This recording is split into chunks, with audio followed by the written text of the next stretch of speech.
It's a brand new chip. It's a 5th generation ETH, and you can see here from the block diagram, ETH is a very, very old engine. And this allows a low-cost MCU to communicate over SPI or quad SPI to our graphics chip. The graphics chip controls all these signals and outputs LCD touch and audio codec.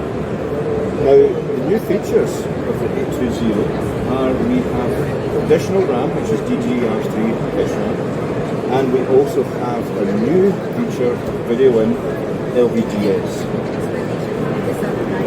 Okay, so here we have the BT820 demo, and we're shown here is a photo booth demo, and you can see the power of the graphic controller with the two images.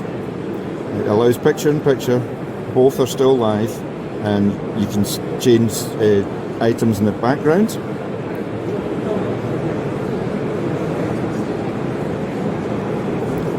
So a whole load of capabilities that can be shown on this demo.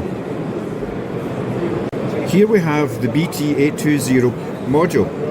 As you can see, it's a credit size module, and we have the 820 IC, and we also have the DDR3 SD-RAM connected in the same top card, and the background is the credit card module itself.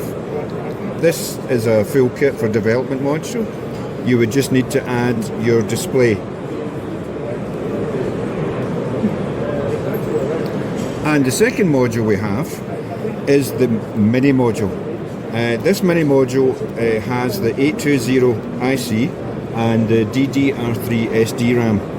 And the idea of this module is that you can connect it right up to your current module and simply start developing that way. This is an easy way to get a development module running.